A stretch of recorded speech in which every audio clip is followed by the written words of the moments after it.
Yahobu, Bapak Ibu Pendeta, Sinenge, Majelis dan warga Gereja Amin, ini adalah channel YouTube Sinode Gereja Amin.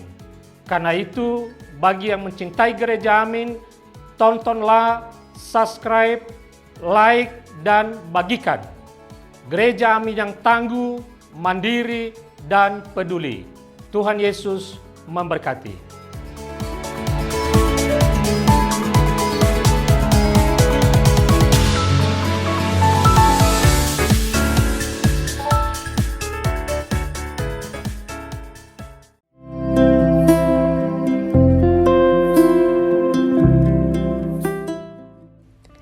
Hai Teens, senang sekali karena pada saat ini kita bisa berjumpa lagi di dalam TFC. Hari ini kita akan bersama menyimak tulisan dari Pendeta Agus Gunawan di dalam buku Renungan Teens for Christ dengan judul Hidup di Era Digital, yang didasarkan dari surat Efesus pasal yang kelima, ayat 10 sampai dengan 17. Bersama dengan saya, Rachel Venina Deborah. Untuk itu, teman-teman yang terkasih, mari sebelum kita merenungkan firman Tuhan, kita memohon pertolongan Roh Kudus untuk kita boleh memahami apa yang Tuhan kehendaki. Mari kita berdoa.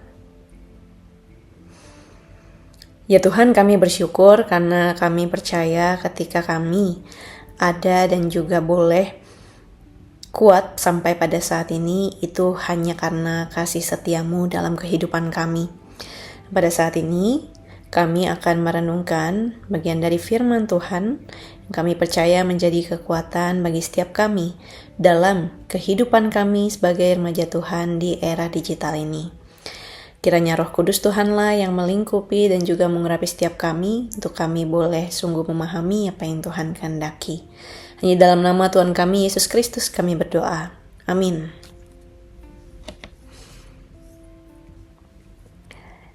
Yang menjadi pusat perenungan kita pada hari ini, yaitu dari Efesus pasal yang kelima, ayatnya yang ke-10, saya bacakan untuk kita semua. Dan ujilah apa yang berkenan kepada Tuhan. Teman-teman yang terkasih, menjaga iman Kristen di era digital ini merupakan sebuah tantangan yang besar. Namun, pada saat yang sama, perkembangan dunia digital itu juga menjadi kesempatan yang luar biasa.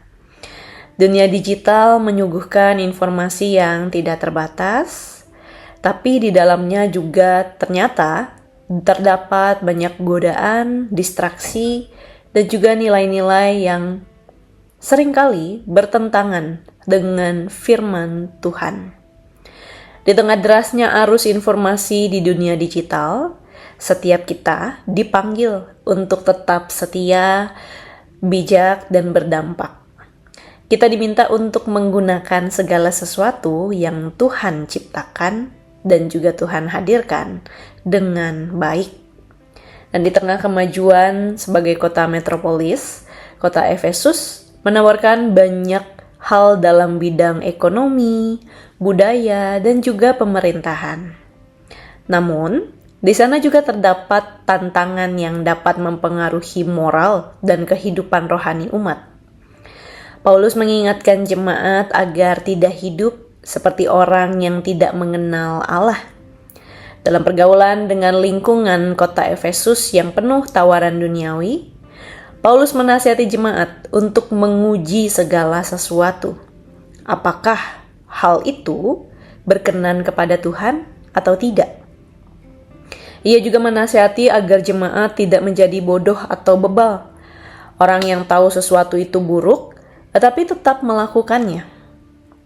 Di tengah segala kegelapan itu, Paulus mengundang jemaat untuk menjadi terang yang menerangi kegelapan. Teens, dunia digital memang menawarkan kemudahan bagi kita semua untuk mencari informasi. Namun, tidak semua informasi itu baik dan juga benar. Kita butuh hikmat dari Tuhan untuk dapat menguji apakah informasi tersebut sesuai dengan firman Tuhan dan berasal dari sumber yang tepat. Demikian juga dalam hal seksualitas. Ada banyak hal di dunia digital yang dapat menolong kamu menjawab keingintahuanmu. Tetapi ujilah setiap informasi itu agar tidak membawa kamu jauh dari Tuhan. Mintalah hikmat-Nya Tuhan. Demikianlah renungan kita pada hari ini. Mari kita bersama-sama menutup renungan kita ini di dalam doa. Mari kita berdoa. Kami bersyukur ya Tuhan, karena pada hari ini kami boleh diingatkan bagaimana Tuhan begitu baik. Tuhan memberikan banyak hal, Tuhan juga memberikan kemudahan melalui setiap kecerdasan yang ada dan juga fasilitas yang tersedia. Ya Tuhan, ajarlah kami sebagai anak-anak remaja-Mu boleh terus mengingat bahwa apa yang ada pada kami itu datangnya untuk Tuhan dan harus juga berpusat kepada Tuhan. Kami perlu untuk menguji apakah hal-hal yang ada di hadapan kami, yang kami senangi, yang menolong kami, itu juga adalah hal-hal yang bisa kami pusatkan bagi kemuliaan nama Tuhan. Apakah itu berkenan di hadapan Tuhan? Nah, kami tidak bisa melakukannya sendiri. Kami butuh pertolongan tangan Tuhan dalam kehidupan kami. Terima kasih ya Tuhan, kami menyerahkan diri kami dalam tangan-Mu. Hanya dalam nama Tuhan Yesus kami berdoa. Amin. Teman-teman yang terkasih, demikianlah renungan kita. Jangan lupa subscribe, like, dan juga share supaya semakin banyak yang merasakan sapaan Kristus. Tuhan berkati.